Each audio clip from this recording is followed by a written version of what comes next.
Hi everybody, I'm Dr. Richard Stevenson and I'm the Director of Stevenson Dental Solutions in San Dimas, California. And today we've got the final part of the three-part series on the complex amalgam. And this part is going to deal with finishing and polishing. We started with a large build-up type material that was failing. We simulated this clean out and then we went ahead and we modified the preparation in part 1, and then we restored this in part 2 with admixed amalgam. This section is going to talk about how to take this amalgam and convert it into this amalgam. So let's start with the armamentaria for polishing. And my polishing tray is pretty much like this for all amalgams that I do finish. And let's take a look at all of the details here. We have some discs. These are Moore's discs, and these are 1/2 inch in size, and they have a grommet in the middle, which is mini in size. They make a mini and a regular, so these are the minis. The medium garnet, and then we use the fine sand, and then we use the fine cuttle. And these discs only have one side that's abrasive. The other side is not abrasive. And the mandrels can either be straight or they can be contra-angle. The other thing we're going to use are some carbide burrs. I typically use the 1/4 round burr, the 7901, this burr called the 7102, and then the 7404. I may not use all of these burrs on every case, but I wanted to show you how to use them all today.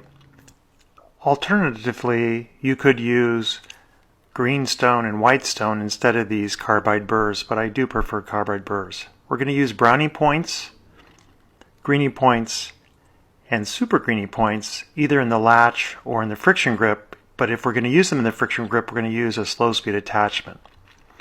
I'm going to use some abrasive powders, and I have over here number 4 flour pumice, number 15 aluminum oxide, and number 1 micron aluminum oxide. And I like to use the cups which are fitting in the latch type, not your Profi cup, but these cups here, which are ribbed, but they're not webbed. Let's take a close look here. You can see that the inside is basically just ribs going around the periphery, and they're not webbed.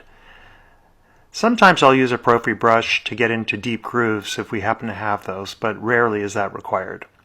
So let's take a closer look at these burrs that we're going to be utilizing.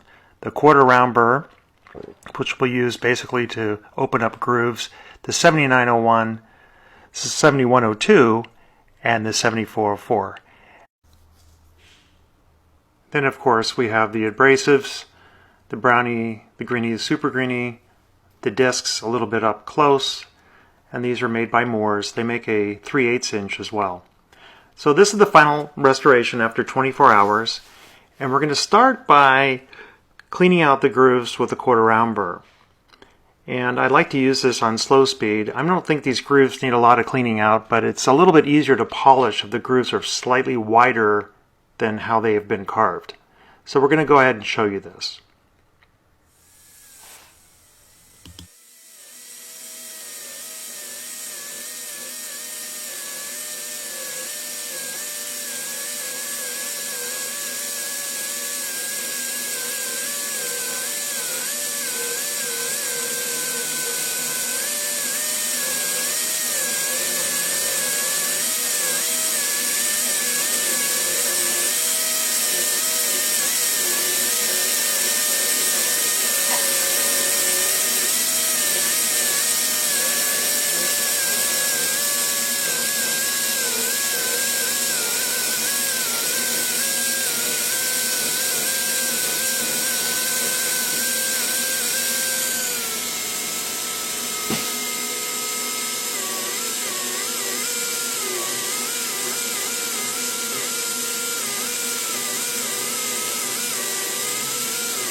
So when you're satisfied with the way the grooves have been cleaned out, it's now time to move on to the other carbide burrs.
And once we're satisfied with the occlusal contours, we can move on to the discs. The garnet disc is really used to get the amalgam and the tooth on the same plane. And then after using that, we'll go on to subsequent discs to remove the scratches.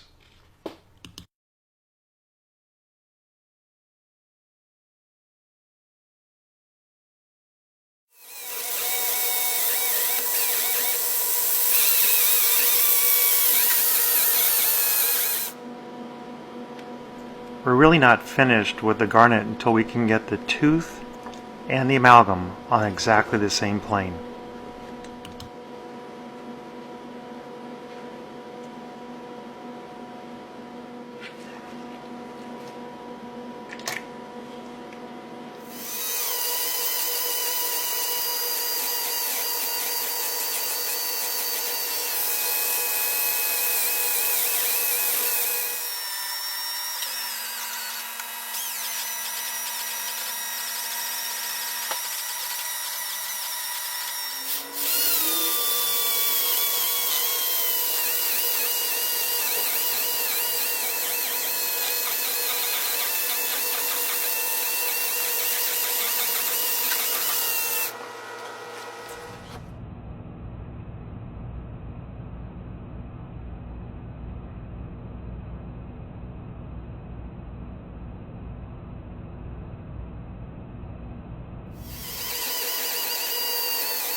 And a lot of people finish the amalgam polishing right here at this step, the super greening. I think that would be absolutely acceptable. But if you want to get the maximal luster out of it because you like to do that type of thing, I like to utilize the next step, which are the abrasives.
So you can see after the rubber dam's removed that the luster on this particular amalgam is pretty good. I don't think that it's going to make this amalgam necessarily last that much longer, but it certainly will be very smooth and comfortable for the patient. And it's fun to do. So I think that if you want to optimize your marginal adaptation, remove little ledges, give a little bit of a smoother finish, utilizing this is very effective. Some might ask, why didn't you use interproximal strips for the gingival?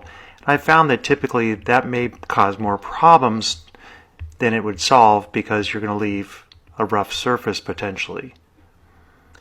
It requires a lot of work and a lot of equipment to place an amalgam of this type and to polish it, but in the end, I think you might agree that it was worthwhile. Thank you all for spending this time with me, and I hope that you enjoyed this 3-part series.